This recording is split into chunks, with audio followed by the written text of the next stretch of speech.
Yes, good morning, good afternoon, good evening sa lahat dyan guys worldwide, needs-wide. Welcome here at GBR TV. Mayroon po tayong good news. Mahigit 2 million doses ng Sputnik na galing Russia ay dumating na at personal itong sinalubong ng ating Pangulong Duterte. Panoorin ang kabuuan ng balita.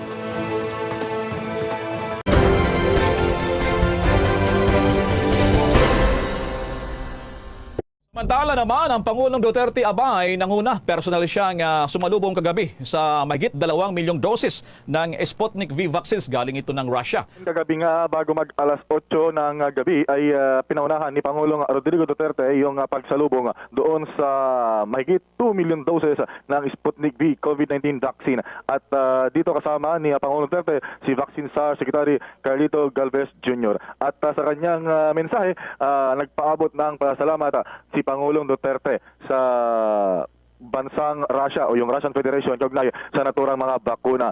Ang kabuang bilang ng bakuna ay 2,805,000 at ito ay dumating sa Villamor Air Base sa Pasay City.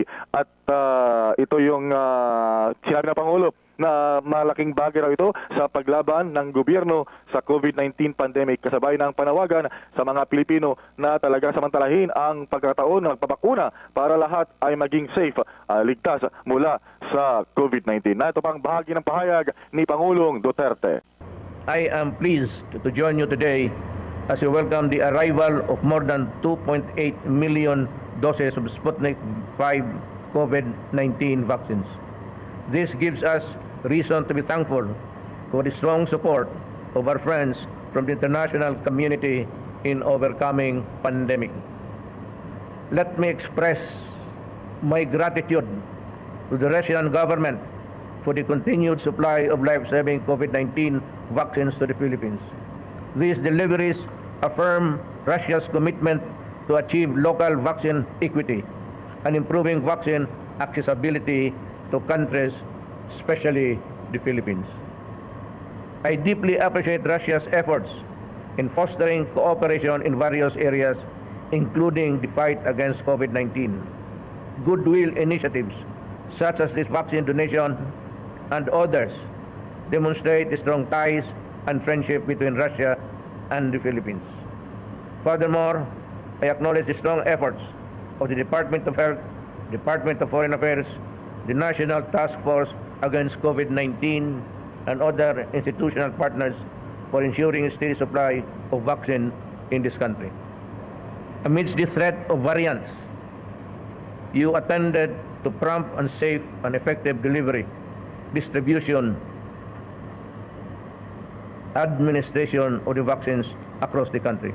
Yan ang bahagi ng pahayag ni Pangulong Duterte. Ito ay binili at hindi ito donasyon ng Russian Federation at binili ito ng gobyerno para madagdagan pa yung ating bakuna na magagamit para sa ating mga kababayan. Bongbong Raymond, bakit espesyal ang pagsalubong ng Pangulo kagabi Kasi sa araw-araw halos o nakalipas din ng mga buwan talagang bulto-bulto yung dumarating. Pero ngayon muli nasilayan natin si Pangulo kagabi dyan sa bahagi ng NAIA, Villamor Air Base sa Bongbong Raymond. Well, tama ka dyan dahil isa ito sa mga pinakamalaki. Kung hindi ko magkakamali, ito yung pinakamalaking supply na Sputnik V, Bombo Elmar, dahil halos 3 million, 2.8 million doses. So siguro, minabuti ni Pangulong Duterte na salubungin ang naturang mga bakuna, Bombo Elmar. Okay, Bongbong Raymond, kagabi sabi ba wala si Pangulong Duterte sa kanyang talk to the people dilan sa pagsalubong niya. So tuloy na ba siya? May schedule na mamayang gabi, Bongbong Raymond? Well, tama ka dyan. Yan ang sinabi ni spokesman Harry Roque at abangan natin mamayang gabi yung talk to the people ni Pangulong Duterte at abangan kung ano-ano naman yung kanyang mga babanggitin pagtalakay sa iba't ibang mga usapin maliban sa pagtugon ng gobyerno sa COVID. Samantala sa ibang balita naman, nakakapasok ngayon lang din Vice Presidential Candidate 2022 Bongo. Kumpirmado na ba ang atras sa kanyang kandidatura? Yan po ang ating alamin. Dito lang yan sa GBR TV. Lahat doon, ang mga taga-mahal kayo ng Antipolo, maraming salamat po sa malasakit. Yun na sa labas. Salamat.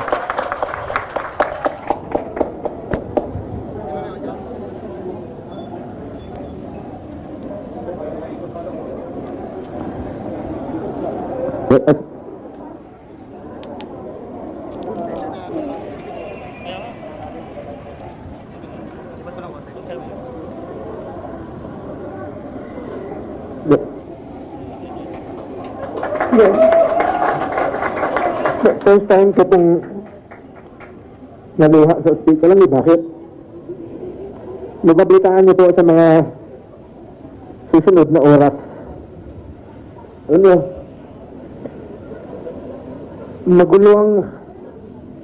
magulo ang politika. Ako, payo ko po sa inyo. Kung wala kayo sa politika, huwag nilang pasukin. Pangit man ikwento dito sa inyo. Ako po kandidato bilang pangalawang pangulo. Pero marami pong mga pangyayari sa mga nakaraang oras na ayaw ko, mahirap niyong maintindihan sa politika. 38 days na po akong kandidato bilang Vice President. Pero siguro dahil sa pagmamahal ko sa ating mahal na Pangulo, tagal po ako nagtrabaho sa kanya. Kilala ko po sa yung pagmamahal niya po sa tao. Diyan ko po natutunan yung Malasakit Center. Itong kandidatura ko bilang Vice Presidente ay maaaring magbago. Hindi ko maiwasan.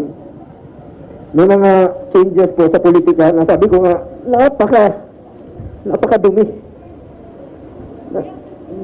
Dito ka na nga gustong magserbisyo sa kapwa mo Pilipino. Eh meron mga pagbabago na wala naman po akong magagawa. Dahil po, may mga posisyon naman na, alam niyo itong problema about the substitution dito sa politika. Maaaring may mga babago sa mga tatakbuhang posisyon sa mga darating na araw. Ang problema po dyan, kailangan ko umiwas. Gustuhin ko mang magsilbi sa inyo bilang inyong Vice Presidente dahil sa kagustuhan ng ating mahal na Pangulo. Kailangan ko pong umiwas. Malalaman niyo lang po yan sa darating na araw. Nasaktan na ako dun sa sinabi ni Mayor Jun. Sabi niya sa akin na bihira po silang humanga. Huwag niyo po ako ituring na isang senador. Dahil hanggang ngayon, hindi ko pa po alam na senador na ako. Tingin ko pa rin sa sarili ko ngayon. Takbo rito, takbo doon. Nasanay po ako bilang isang staff ni Pangulong Duterte. Hindi naman po ako tatakbo bilang Vice President. Dahil na rin po sa kagustuhan ni Pangulong Duterte. Kwento ko na lang po sa inyo. Siya po ang dapat na maging kandidato bilang Vice President. Last minute po, ayaw na, nag-withdraw. Sabi niya, kasi alam niya, naguguluhin po sa politika. Sasabihin, bakit ka tumakbong Vice Presidente? Unconstitutional na yan. So he decided not to run. Sabi niya, Bong, meron tayong partido. Kailangan may isa sa atin na tumakbo. So tumakbo po ako. Ngayon as Vice President, 38 days na po akong kandidato bilang Vice Presidente. Malalaman niyo lang po sa mga susunod na oras kung merong changes po sa mga kandidato. At kung kailangan kong umiwas, wala po ako magagawa. Pero ito lang po ang mapapangako ko sa inyo.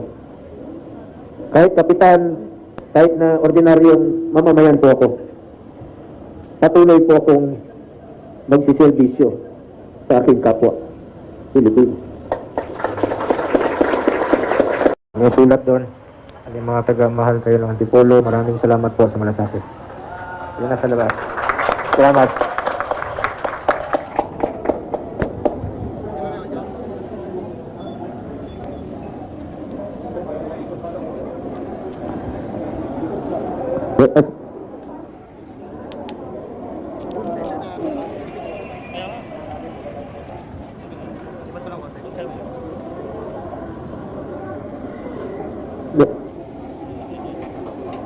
Yes.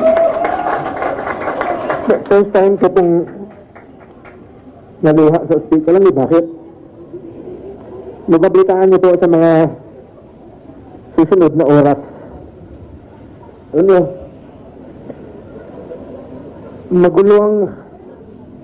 magulo ang politika. Ako, payo ko po sa inyo. Kung wala kayo sa politika, huwag nilang pasukin. Pangit man ikwento dito sa inyo.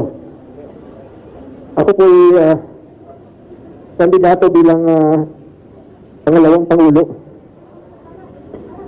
Pero marami pong mga pangyayari sa mga nakaraang oras na ayaw ko, mahirap niyong maintindihan sa politika.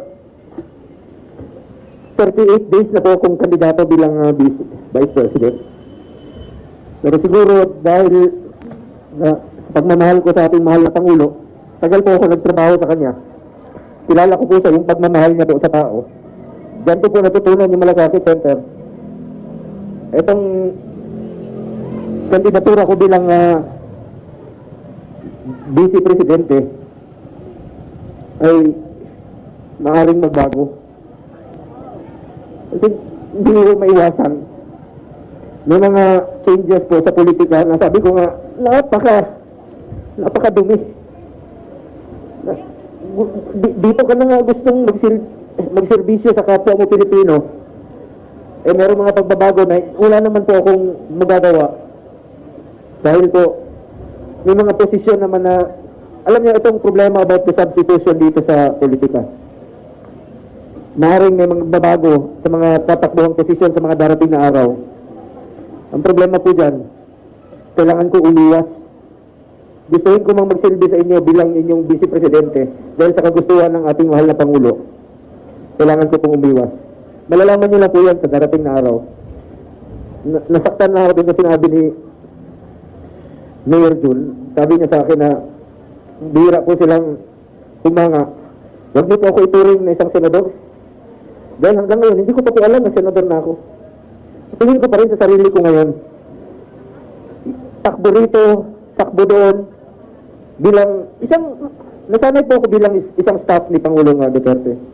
Di naman po ako tatakbo bilang Vice President. Dahil na rin po sa kagustuhan ni Pangulong Duterte. Kwento ko na lang po sa inyo. Siya po ang dapat na maging kandidato bilang Vice President. Last minute po, ayaw na, nag-withdraw. Sabi niya, kasi alam niya, naguguluhin po sa politika.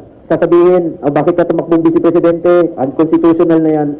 So he decided not to run. Sabi niya, Bong, meron tayong partido. Kailangan may isa sa atin na tumakbo. So tumakbo po ako. Ngayon as Vice President, 38 days na po akong kandidato bilang Vice Presidente. Malalaman niyo lang po sa mga susunod na oras kung merong changes po sa mga kandidato. At kung kailangan kong umiwas, wala po akong magagawa. Pero ito lang pong mapapangako ko sa inyo. Kahit kapitan, kahit na ordinaryong mamamayan po ako, patuloy po akong magsiservisyo sa aking kapwa Pilipino.